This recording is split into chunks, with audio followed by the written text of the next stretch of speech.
Hi Stardust, welcome back to the next instalment of the chapter Quidditch. And last time we saw Harry discovering that Snape had something really badly wrong with his leg, and that he probably got it from the three-headed dog guarding whatever it is under that trapdoor, which we'll find out what it is later.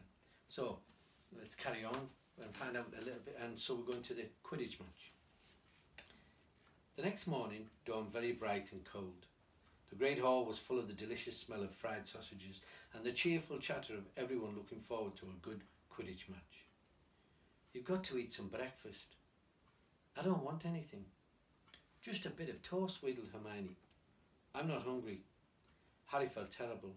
In an hour's time he'd be walking onto the pitch.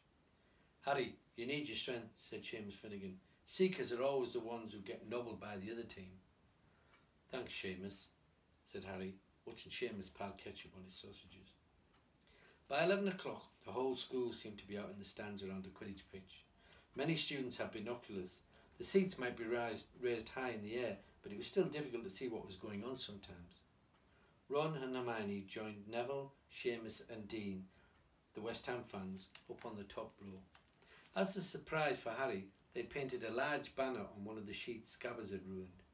It said, "Potter for President," and Dean, who was good at drawing, had done a large Gryffindor line underneath.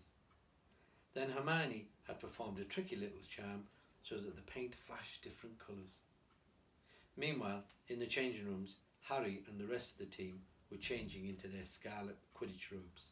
Slytherin would be playing in green. Wood cleared his throat for silence. "Okay, men," he said.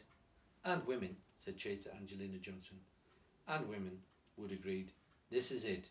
"The big one," said Fred Weasley. "The one we've all been waiting for," said George. "We know Oliver's speech by heart," Fred told Harry. "We were in the team last year." "Shut up, you two," said Wood. "This is the best team Gryffindor had in years. We're going to win. I know it." He glared at them all as if to say, "Or else." "Right, it's time. Good luck, all of you." Harry followed Fred and George out of the changing room and, hoping his knees were going to give way, walked onto the pitch to loud cheers. Madame Hooch was refereeing. She stood in the middle of the pitch waiting for the two teams, her broom in her hand. "Now I want a nice fair game, all of you," she said, once they were all gathered around her. Harry noticed that she seemed to be speaking particularly to the Slytherin captain, Marcus Flint, a fifth year. Harry thought Flint looked as if he had some troll blood in him. Out of the corner of his eye, he saw the fluttering banner high above, flashing "Potter for President" over the crowd. His heart skipped. He felt braver. "Mount your brooms, please." Harry climbed onto his Nimbus 2000. Madame Hooch gave a loud blast on a silver whistle. 15 brooms rose high into the air. They were off. "And the quaffle is taken immediately by Angelina Johnson of Gryffindor. What an excellent chaser that girl is, and rather attractive too." "Jordan." "Sorry, Professor." The Weasley's twin friend, Lee Jordan, was doing the commentary for the match, closely watched by Professor McGonagall. "And she's really belting along up there, and they passed her Alicia Spinnet, a good find of Oliver Wood's last year. Only a reserve. Back to Johnson and... No! Slytherin have taken the quaffle.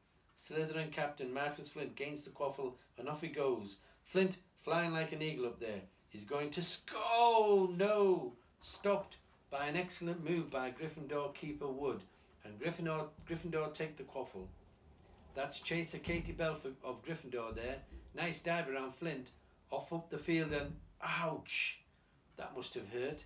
Hit on the back of the head by a bludger. Quaffle taken by Slytherin. That's Adrian Pusey speeding off towards the goalpost, but he's blocked by a second bludger. Sent his way by Fred or George Weasley. Can't tell which. Nice play by the Gryffindor beater anyway. And Johnson back in possession of the quaffle. A clear field ahead and off she goes. She's really flying. Dodges a speeding bludger. The goalposts at her head. Come on now. Angelina. Keep Bletchley dives. Misses. Gryffindor score. Gryffindor cheers filled the cold air with howls and moans from the Slytherins. "Budge up there. Move along." "Hagrid." Ron and Hermione squeezed together to give Hagrid enough space to join them. "Been watching from me hut," said Hagrid, patting a large pair of binoculars round his neck. "But it isn't the same as being in the crowd. No sign of the snitch yet, eh?" No, said Ron. Harry hasn't had much to do yet. Kept out of trouble though, that's something, said Hagrid, raising his binoculars and peering skyward at the speck that was Harry. Way up above them, Harry was gliding over the game, squinting about for some sign of the snitch. This was part of his and Wood's games plan. Keep out of the way until you catch sight of the snitch, Wood had said. We don't want you attacked before you have to be. When Angelina had scored, Harry had done a couple of loop-the-loops to let out his feelings. Now he was back to staring around for the snitch. Once he caught sight of a flash of gold, but it was just a reflection from one of the Weasleys' wristwatches. And once a bludger decided to come pelting his way, more like a cannonball than anything, but Harry dodged it and Fred Weasley came chasing after it. All right there, Harry, he had time to yell as he beat the bludger furiously towards Marcus Flint. Slytherin in possession, Lee Jordan was saying. Chaser Pusey ducks 2 bludgers, 2 Weasleys and a chaser bell, and speeds towards the... Wait a moment, was that the snitch? A murmur ran through the crowd as Adrian Pusey dropped the quaffle, too busy looking over his shoulder at the flash of gold that had passed his left ear. Harry saw it, and a great rush of excitement, he dived downwards after the streak of gold. Slytherin seeker Terence Higgs had seen it too. Neck and neck they hurtled towards the snitch. All the chasers seemed to have forgotten what they were supposed to be doing as they hung in mid-air to watch. Harry was faster than Higgs. He could see the little round ball, wings fluttering, darting overhead. He put on an extra spurt of speed. Wham! A roar of rage echoed from the Gryffindors below. Marcus Flint had blocked Harry on purpose, and Harry's broom spun off course, Harry holding on for dear life. Foul! Screamed the Gryffindors. Madame Hooch spoke angrily to Flint, and then ordered a free shot at the goalpost for Gryffindor. But in all the confusion, of course, the golden snitch had disappeared from sight again. Down in the stands, Dean Thomas was yelling, "Send him off! Red card!" "This isn't football, Dean," Ron reminded him. "You can't send people off in Quidditch." "And what's a red card?" But Hagrid was on Dean's side. They ought to change the rules. Flint could have knocked Harry out of the air. Lee Jordan was finding it difficult not to take sides. "So, after that obvious and disgusting bit of cheating..." "Jordan," growled Professor McGonagall. "I mean, after that open and revolting foul..." "Jordan, I'm warning you." All right. Flint nearly kills the Gryffindor Seeker, which could happen to anyone." "I'm sure. So a penalty to Gryffindor, taken by Spinnet, who puts it away, no trouble, and we continue play. Gryffindor still in possession." It was as Harry dodged another bludger, which went spinning dangerously past his head, that it happened.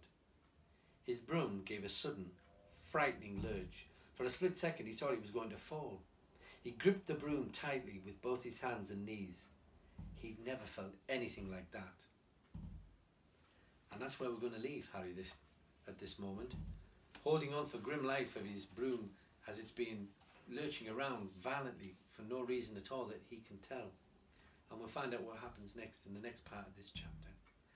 I hope if you've got books, you've got the Harry Potter and the Philosopher's Stone at home, that you're following along with the reading and enjoying it. And then, but listening along and answering the Viper questions. And so, I'll see you next time to find out what happens in this chapter, Quidditch.